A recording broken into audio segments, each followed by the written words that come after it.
بسم اللہ الرحمن الرحیم نحمدہ و نصلی علی رسولہ الکریم۔ محترم سامعین، یکم المحرم الحرام یوم شہادت سیدنا حضرت عمر رضی اللہ تعالیٰ عنہ کا دن ہے۔ محترم سامعین، ان کی سیرت آپ سے بیان کر رہے ہیں۔ مرض الموت میں امر بالمعروف اور نہی عن المنکر کرتے رہے۔ سیدنا عمر رضی اللہ تعالیٰ عنہ کے دل و دماغ میں امر بالمعروف اور نہی عن المنکر کا فرض ادا کرنے کا ذوق، شوق اور ولولہ اس قدر تھا کہ وہ موت کی سختیوں کے دوران بھی دعوت و تبلیغ کے فریضے سے غافل نہیں تھے۔ جیسا کہ عمر بن مامون رحمہ اللہ بیان کرتے ہیں کہ ایک نوجوان سیدنا عمر رضی اللہ تعالیٰ عنہ کی خدمت میں عیادت کے لیے حاضر ہوا اور عرض کرنے لگا۔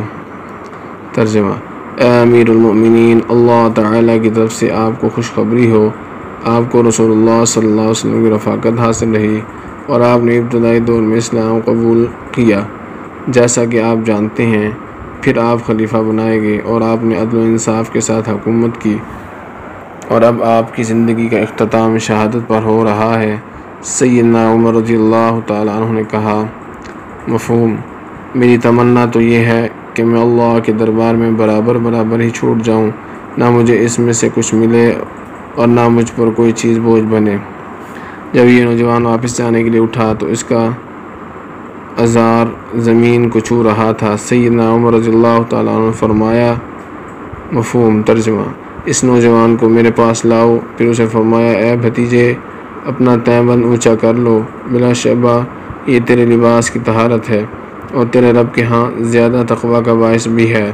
سیدنا عبداللہ بن عمر رضی اللہ تعالیٰ عنہ فرماتے ہیں کہ جب سیدنا عمر رضی اللہ تعالیٰ عنہ زخمی ہوئے تو یہ دیکھ کر سیدہ حفصہ رضی اللہ تعالیٰ عنہ نے بلند آواز سے آہ بکا کی تو سیدنا عمر رضی اللہ تعالیٰ عنہ نے فرمایا، مفہوم: خاموش ہو جاؤ۔ اے بیٹی، کیا تم نہیں جانتی کہ رسول اللہ صلی اللہ علیہ وسلم نے فرمایا، بلا شبہ میت کو اس کے اہل خانہ کے اس پر رونے کی وجہ سے عذاب دیا جاتا ہے۔ اسی روایات میں ہے کہ سیدنا صہیب رضی اللہ تعالیٰ عنہ آئے اور انہوں نے یہ گریہ زاری کرتے ہوئے کہا، اے ہائے عمر! تو سیدنا عمر رضی اللہ تعالیٰ عنہ نے فرمایا، مفہوم: اے صہیب، کیا تم نہیں جانتے کہ رسول اللہ صلی اللہ علیہ وسلم نے فرمایا ہے کہ زندہ کے رونے کی وجہ سے میت کو عذاب دیا جاتا ہے؟ اللہ اکبر! کس قدر فکر آخرت ہے۔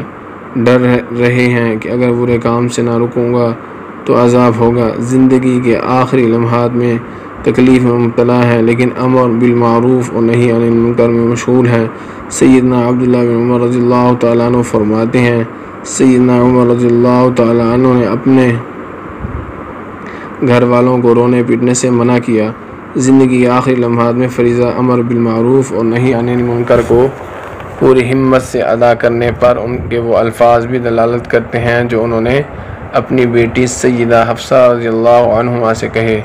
سیدہ حفصہ رضی اللہ تعالیٰ عنہا اپنے والد گرامی کو موت کی سختیوں میں مبتلا دیکھ کر گرفتہ ہو گئی اور انہوں نے کہا، اے رسول اللہ صلی اللہ علیہ وسلم کے ساتھی، اے رسول اللہ کے سسر، اے امیر المؤمنین! تو سیدنا عمر رضی اللہ تعالیٰ عنہ نے یہ الفاظ سن کر عبداللہ بن عمر رضی اللہ تعالیٰ عنہ سے فرمایا، عبداللہ، مجھے اٹھا کر بٹھا دو، میں نے جو کچھ سنا ہے اس پر مجھ سے صبر نہیں ہو رہا۔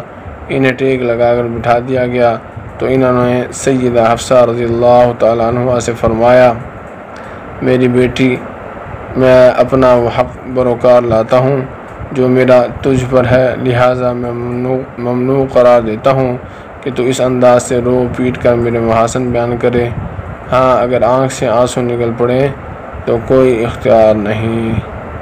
محترم سامعین، صحابہ کرام کی زندگی ہمارے لیے نمونہ ہے۔ ہم صحابہ کرام کی زندگی کو اپنا کر اپنی دنیا آخرت کی زندگی کو بنا سکتے ہیں۔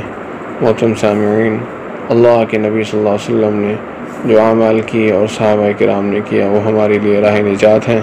اللہ تعالیٰ ہم سب کو عمل کرنے کی توفیق عطا فرمائے، آمین۔